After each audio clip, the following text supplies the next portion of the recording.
Hi hello welcome back to our channel kannammaKattappa. So இன்றைக்கி நம்ம வீடியோவில் என்ன பார்க்க போகிறோம்னு பார்த்தீங்கன்னா டீ கடை ஸ்டைலில் வெட்டு கேக் எப்படி செய்கிறது அப்படிங்கிறதான் பார்க்க போகிறோம். ஸோ லாக்டவுன் போட்டாச்சு, வெளியே போய் எதுவும் வாங்க முடியாது, நம்ம வீட்டிலையே செஞ்சாகணும். ஸோ இந்த மாதிரி ரெசிபிலாம் கண்டிப்பாக மிஸ் பண்ணுவோம் இந்த லாக்டவுன் டைமில். ஸோ நம்ம வீட்டில் அதே டேஸ்ட்டில் எப்படி செய்யலாம் அப்படிங்கிறத இன்றைக்கி நம்ம வீடியோவில் பார்க்க போகிறோம். ஸோ லேட் பண்ணாமல் வீடியோக்குள்ளே போகலாம். ஆனால் அதுக்கு முன்னாடி சேனலை இது வரைக்கும் நீங்கள் சப்ஸ்கிரைப் பண்ணலாம், ப்ளீஸ் சப்ஸ்கிரைப் பண்ணுங்கள். நம்ம சேனலில் நிறைய பேர், அதாவது 90% மேலே வந்துட்டு சப்ஸ்கிரைப் பண்ணாமல் தான் வீடியோஸ் பார்த்துட்ருக்கீங்க. ஸோ ப்ளீஸ் சப்ஸ்கிரைப் பண்ணுங்கள். சேனல் நேம் பக்கத்தில் இருக்கக்கூடிய அந்த ரெட் கலர் சப்ஸ்கிரைப் பட்டனை கிளிக் பண்ணிட்டு அப்படியே பெல் ஐக்கானை கிளிக் பண்ணிட்டு ஆல் அப்படிங்கிற ஆப்ஷனை கிளிக் பண்ணிக்கோங்க. நம்ம சேனலில் வீடியோஸை நீங்கள் மிஸ் பண்ணாமல் பார்க்க முடியும்.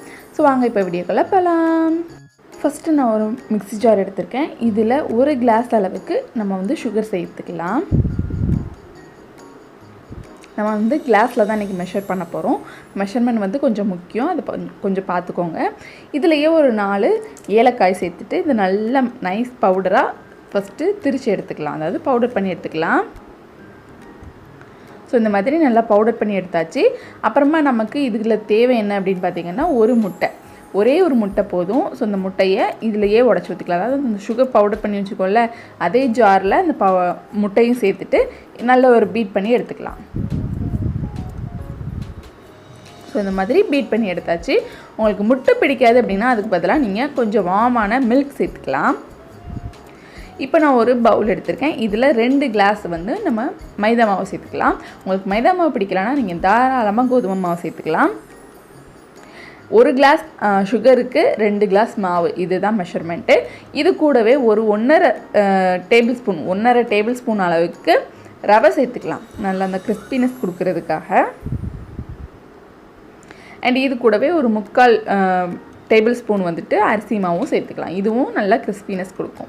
இது கூடவே ஒரு பிஞ்சு சால்ட்டு அண்ட் ஒரு அரை ஸ்பூன் அளவுக்கு பேக்கிங் பவுடர் சேர்த்துருக்கேன். பேக்கிங் பவுடர் ஏன் சேர்க்குறோம் அப்படின்னு பார்த்தீங்கன்னா, உள்ளே இருக்கக்கூடிய அந்த பகுதி வந்துட்டு நல்ல சாஃப்டாக இருக்கணும், ஸ்பாஞ்சி மாதிரி இருக்கணும். ஸோ அதனால் நம்ம அந்த பேக்கிங் பவுடர் சேர்க்குறோம். உங்களுக்கு வேணாட்டா நீங்கள் ஸ்கிப் பண்ணிக்கலாம். இப்போ நம்ம ஏற்கனவே அரைச்சி வச்சுருக்கக்கூடிய அந்த சுகர் அண்ட் எக் பேட்டரை வந்துட்டு இதில் சேர்த்துட்டு நல்லா மிக்ஸ் பண்ணிக்கோங்க. நம்ம சேனலில் கிவ்அவே நடந்துகிட்ருக்கு. அதில் நீங்கள் பார்ட்டிசிபேட் பண்ணணும்னா என்ன பண்ணணும் அப்படின்னு பார்த்தீங்கன்னா, சேனலை சப்ஸ்கிரைப் பண்ணிக்கணும் அண்ட் எல்லா வீடியோஸையும் வாட்ச் பண்ணிவிட்டு லைக் பண்ணிவிட்டு மறக்காமல் உங்களோட கமெண்ட்டை வந்து கமெண்ட் பாக்ஸில் சொல்லுங்கள். ஸோ அந்த கமெண்ட்டை வச்சு தான் நம்ம வந்து வின்னரை செலக்ட் பண்ணுவோம். எப்போ அப்படின்னு பார்த்தீங்கன்னா எனக்கே தெரியாது, ஏன்னா நம்ம வந்து வாட்ச் ஹவர்ஸ் ரீச் பண்ணதுக்கப்புறமா தான் இந்த கிவ்அவேக்கு ப்ரைஸ் வந்து அனௌன்ஸ் பண்ணுவோம். சரி, ஓகே. இந்த பேட்டர் வந்து சப்பாத்தி மாவு மாதிரி பிசைஞ்சு எடுத்துக்கோங்க. அதுக்கு உங்களுக்கு பத்தலை, இந்த எக்கு வந்து பத்தலை அப்படின்னு நினச்சிங்கன்னா நீங்கள் தாராளமாக இது கூடவே கொஞ்சமாக வார்ம் மில்க் சேர்த்துட்டு பிசைஞ்சுக்கோங்க. ஸோ இந்த மாதிரி இருக்கணும் மாவு.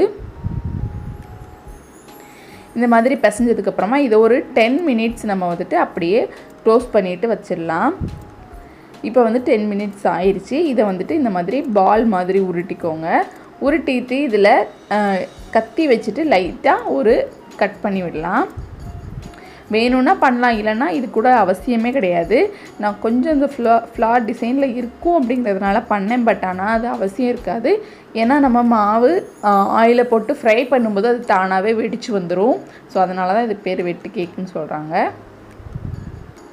ஸோ இந்த மாதிரி நம்ம உருட்டினதை இந்த மாதிரி ஆயிலில் போட்டு ஃப்ரை பண்ணி எடுக்க வேண்டியதான்.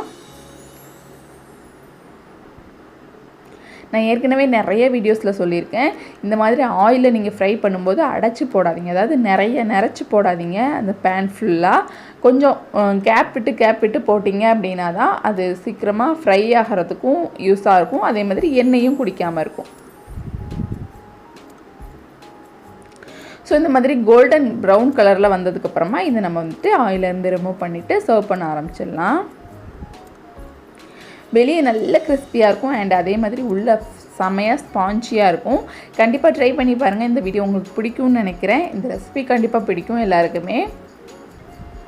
இப்போ வெளியே எங்கேயும் போக முடியாது அப்படிங்கிறதுனால கண்டிப்பாக நீங்கள் வீட்டில் ட்ரை பண்ணி பாருங்கள், நல்ல டேஸ்டியாக இருக்கும்.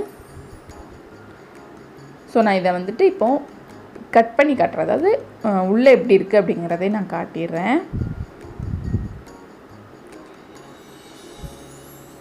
பார்த்தீங்கன்னா தெரியும், உள்ள நல்ல ஸ்பாஞ்சியாக இருக்குது.